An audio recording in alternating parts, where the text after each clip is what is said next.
Hey, so to give an update, I'm able to do a little more, like walk a little further, um, and the top part of my, like, right under the base of my skull, like the occipital area around C1, doesn't really hurt so much. Um, I don't feel much pain. It used to always feel like a bruise, and now I don't really feel much at all. Um, and it still hurts when I do stuff like if I use the computer, my neck burns. But instead of around my C1 that burns, it's like every other ligament in my neck. Because like I had a whole bunch of ligaments injected and with PRP, and so they're inflamed and they hurt, which is normal. And but it's like if I do anything, I wear this when I'm doing stuff. Like if I'm trying to throw a load of laundry in or something, I don't do much, but if I'm gonna do something, that's what I'll use that.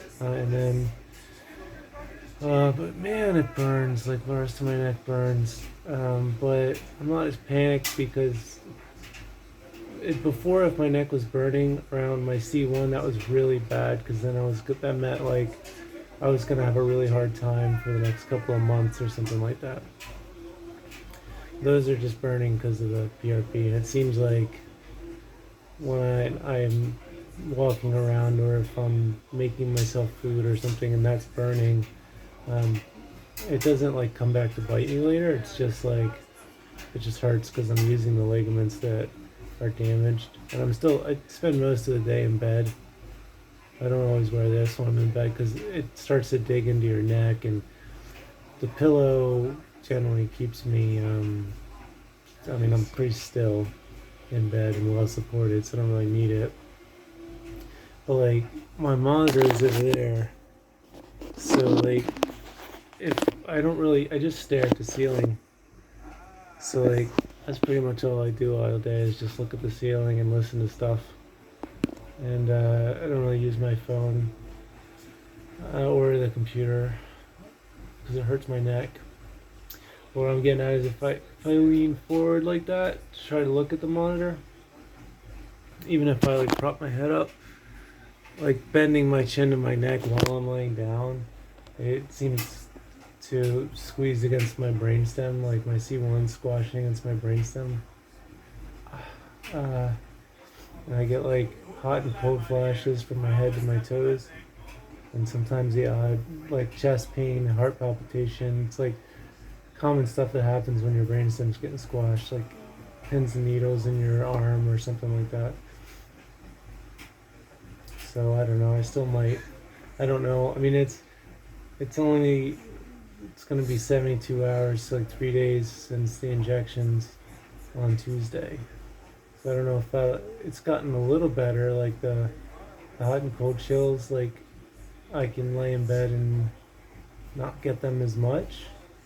Like it used to be when I would lay in bed at night, I would lay on my right side or my left side. Usually I don't sleep on my back because I'm on my back all day anyway. And I feel like my chest tighten up and like shocks start to go out throughout my whole body. And so I'd have to switch to the other side, and then after a few minutes there, my chest would tighten up, and I'd have more pain and shocks throughout my body. and um, and that sucked. And that doesn't happen as much. I have like a memory foam pillow with like the little like S curve thing in it, um, which I use when I'm laying on my side. Like this is more like a laying on your back pillow. Um, and I use that for side sleeping, and it keeps my head stable, so I don't have to wear this. I used to have to wear this when I was sleeping. Otherwise, my the hot and cold chills would just be unbearable. And the tinnitus in my left ear's gotten a little better. That's not so pervasive. Um, the night I got the injections, when my neck was really swollen and the most stable, it's been. Like tonight was so quiet in the bathroom, I could barely hear it. Like in the middle of the night, I got up and I was listening. And I put my hand over my left ear. I just couldn't hear it at all, which hasn't happened in like a year and a half. And but unfortunately, I don't have a swollen neck all the time, and I think tinnitus might be something I have to live with the rest of my life, and it's going to be difficult for a long time. Because for me, I've always been sensitive to sound. Not like I could hear better than other people, but very sensitive to noises in my environment. Very sensitive to music, like stuff that I hear. It's harder. It's easier for me to get distracted by it. Like stuff that would be like white noise to other people would always irritate me. So like when I had a computer, I had to get a computer that like didn't have fans in it. I didn't have to. It just I preferred it. And then for music, when I would play the piano, like very subtle changes in the tones, I would pick up on. Like I would like listen to Chopin, and you'd hear two people play it, and one they sound basically the same, but I would vastly prefer one to the other, and other people didn't really have a preference. Um, and and same for other music too, not just piano, but like Primus is a good rock band, or alternative band. I don't think they're around anymore, but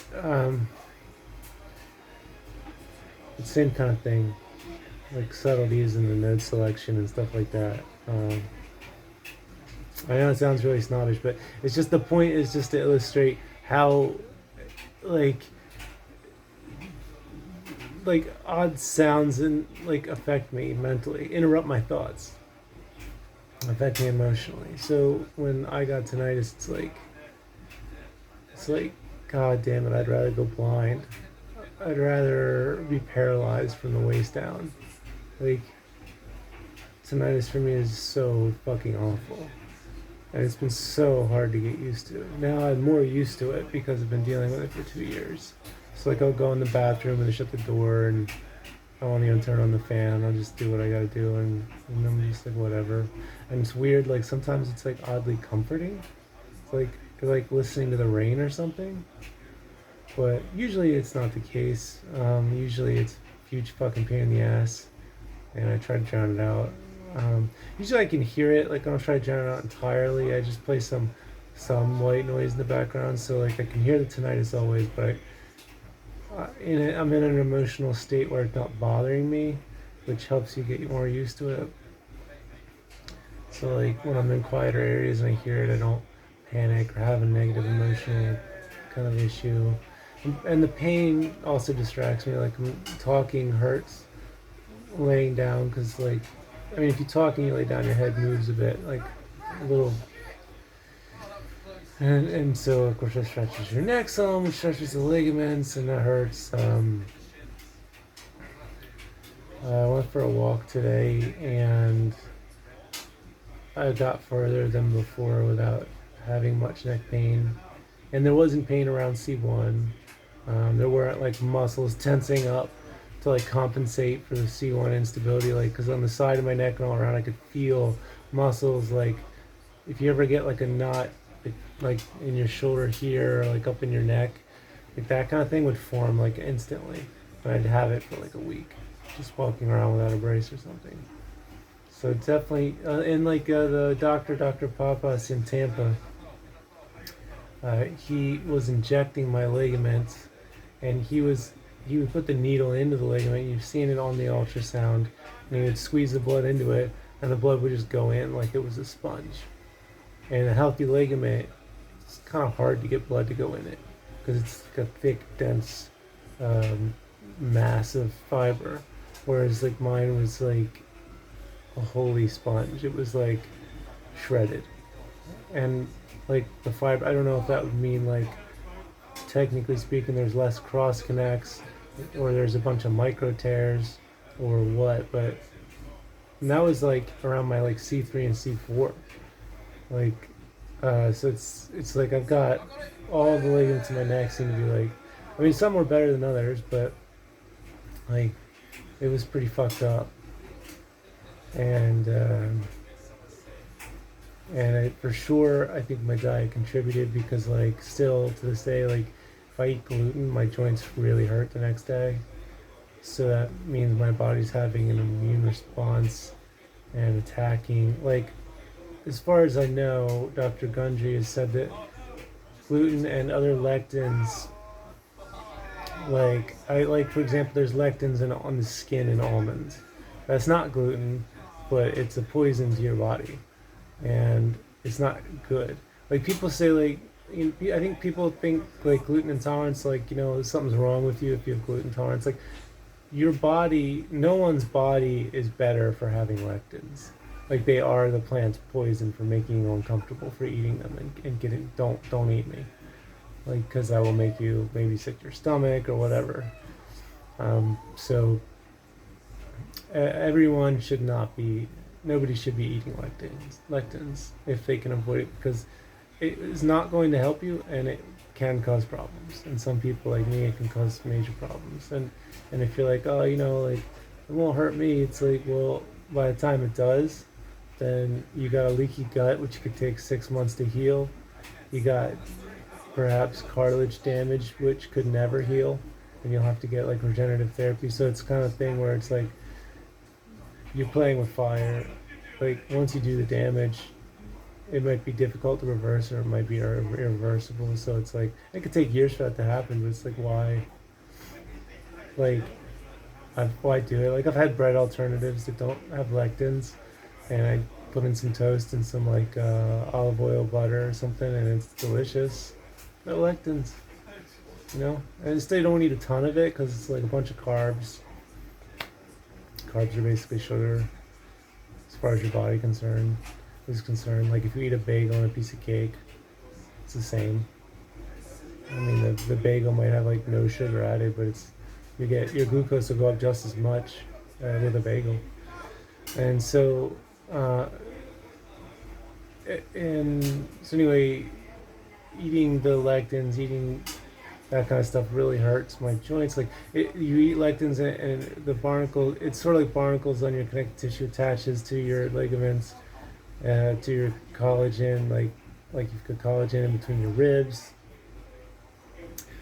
You've got, of course, tendons all over your body as well, and so, and then fascia, which is in and around muscles and joints, and then so that stuff, it'll go and like attach itself to that, and your body's like, hey, we can't have that, so your immune system will go kill it, destroy those cells. So it's like now you got your body's going in and removing connective tissue from your body and flushing it out of your system and destroying it.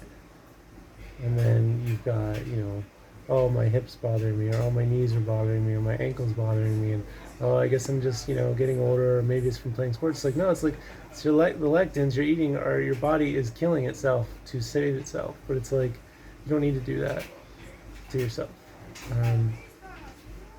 And they can also, of course, cause inflammation in your stomach, damage your stomach lining, damage your intestines, which also can cause major chronic health issues, because if you damage your intestines, now you've got stuff getting into your blood that shouldn't get into your blood, or stuff not getting into your blood that should be getting into your blood, like nutrition, and now you've got nutritional deficiency, which you don't detect for years, and then you develop chronic conditions which you might have for the rest of your life, or at least until you get your gut problems under control, which is difficult. You can do it with a healthy diet, but so I think that caused a lot of the joint problems, and so now I have to repair it. And some of you have donated money, and so you contributed to me being able to get the regenerative therapy, and I really appreciate that, because I wouldn't have been able to do it without you, because my family doesn't really care. Like, I know, like, between my entire family, my mom contributed a lot. She paid for the regenerative treatment and all the stuff I needed, and that I couldn't afford. And but it's like the rest of my family combined, like my entire dad's side of the family, my mom's whole other side of the family, it's like less than $1,000, and it's like they just don't care. It's just, it's crazy. It's crazy to me, like how little they give a shit. Um, Because like, if I was healthy and I'm making like the money I was making before, and like someone needed this, I'd just paid for it straight up. Anyone in my family, I'd just paid for it. Um, and I realized like they don't care, like if I live or die, like they really don't. I mean, I even tell them like, I might die because it's been so bad where it's been like I've been on the edge, and I don't care. Mildly concerning. They just, so, and that's I've seen that a lot with it's not just men, it's women too. Like I was thinking like, is it just me because I'm a guy? Like, because I see a lot of women. It might be like women get a bit more support. I think they do. Like if you're a homeless woman or if you're an unhealthy woman, you need help. You get a bit more support, but still, like women get left behind too by their families. Um, so like if you have a chronic health condition, pretty much the medical system abandons you and you have to figure it out for yourself. And if you have a chronic, unless it's like really well known, like people know of MS, so there's kind of like a general understanding that you have it and here's how to treat it and what you're going to be capable of doing. But still, if you try to get disability on MS, like it's going to be years. You could be in bed for years not able to do anything, and they'll just be like, nah, denied. It's fucked up. But anyway, so I see a lot of that from people where your family's just kind of abandon you. Your friends, definitely, like they disappear. Um, and everyone suffers from that. Everybody. Like, I never met anyone. Well, there's a few like rich people I've seen where their parents just have tons of money, and they'll just like pay for them to get fixed.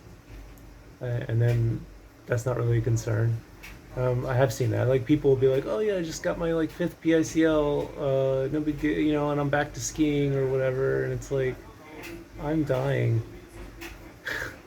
I'm fucking dying, and it's just like I'm watching people on Facebook like, um, just get the help they need, and I'm left to die. And it's like I spent 9 years at school and I made good money. I contributed to society. I was a good neighbor, good friend, good family member.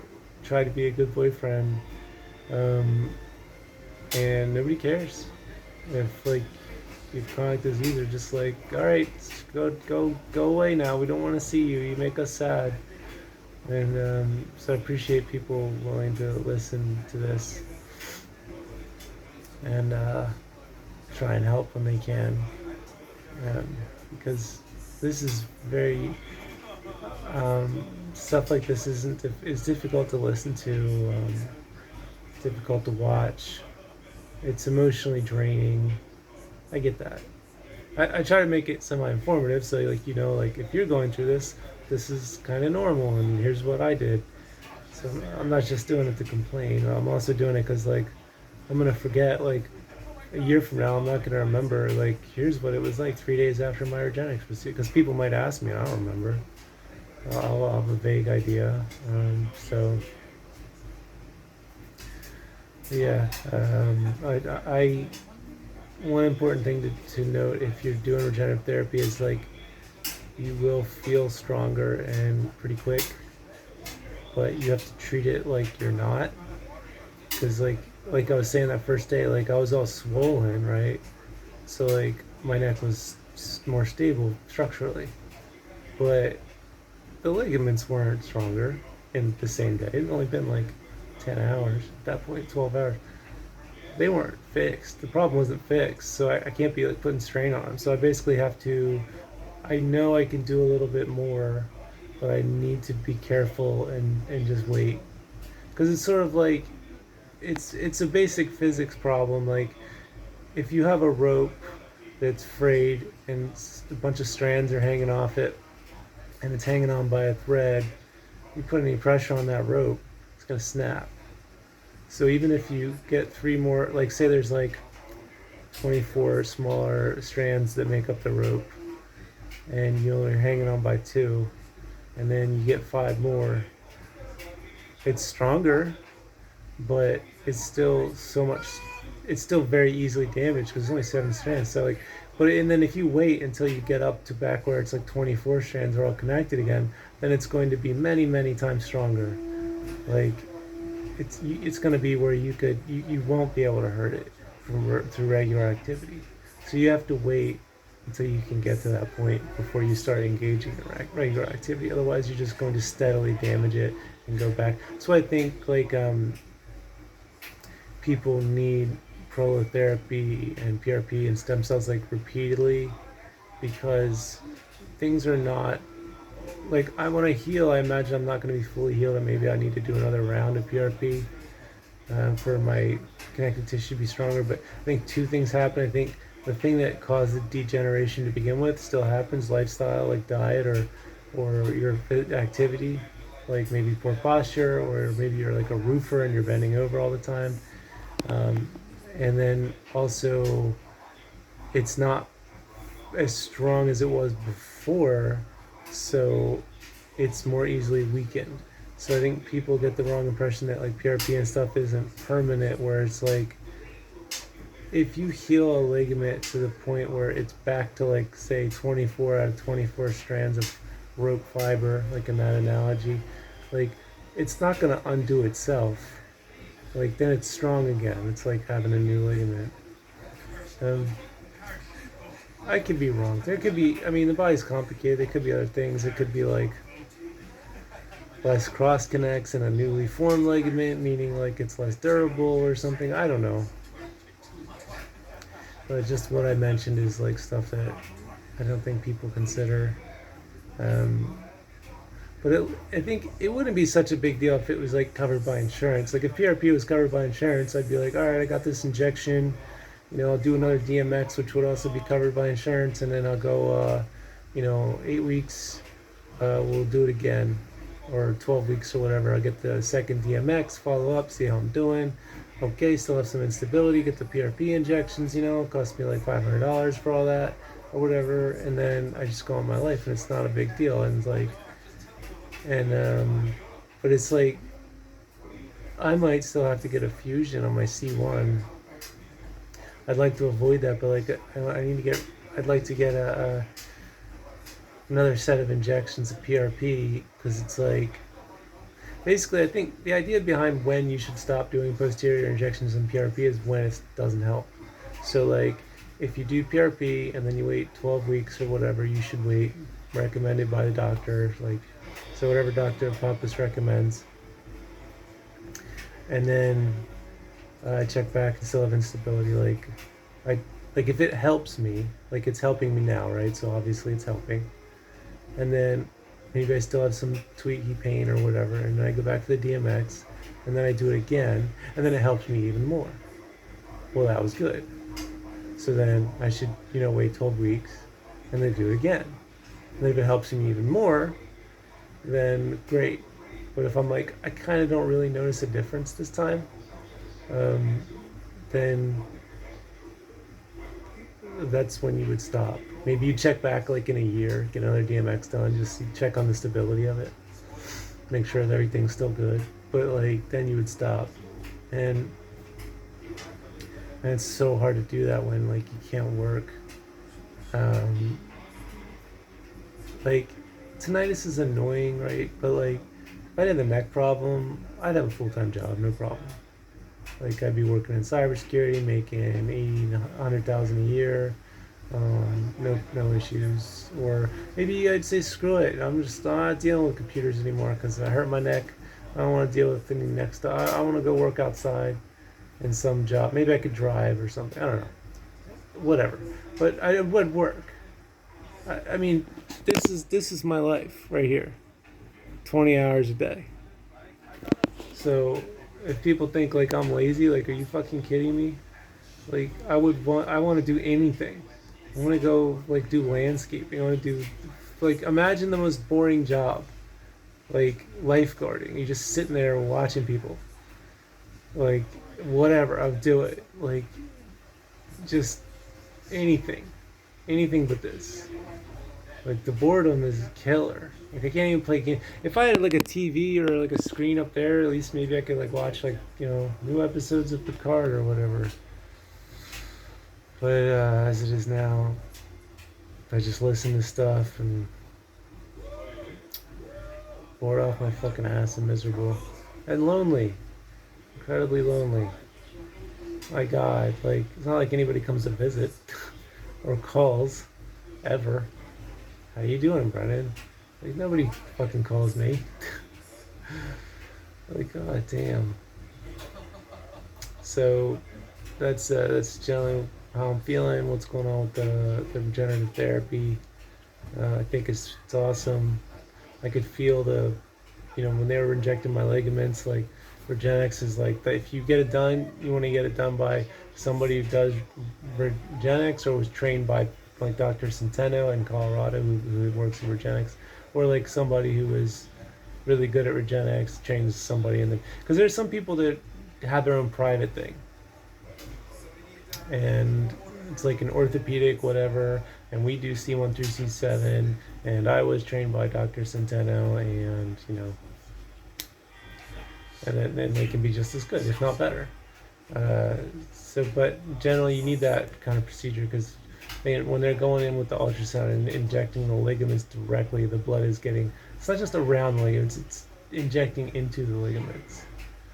And so with 10x PRP, it's very platelet rich. Hurts, but it's like, if you need it, then it's like, you need it. Then it's better. I mean, the pain's not that bad. It's just like, if you ever had torn muscle, like you ever running and you tear your muscle in your thigh or your calf or something, it's the same kind of burning. It sucks, but like, and I can't take any NSAIDs. I don't take any painkillers for it.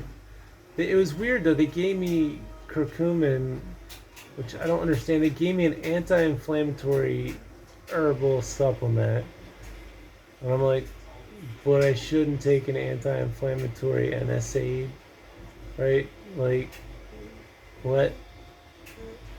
I kind of am wondering about that. Like, did you guys compare and contrast NSAIDs and turmeric in a study to see who healed more? The NSAID group or the turmeric group after posterior injections or whatever kind of injections? I kind of feel like that study never happened. I don't imagine they would have spent all that time and money doing that. And they probably should. So I just kind of skipped it because I'm like, I think it wasn't necessarily for a healing process. I don't know. I'll email Dr. Pappas and check, but I've heard people say it helps heal your joints. I've heard people say it just helps with the joint pain.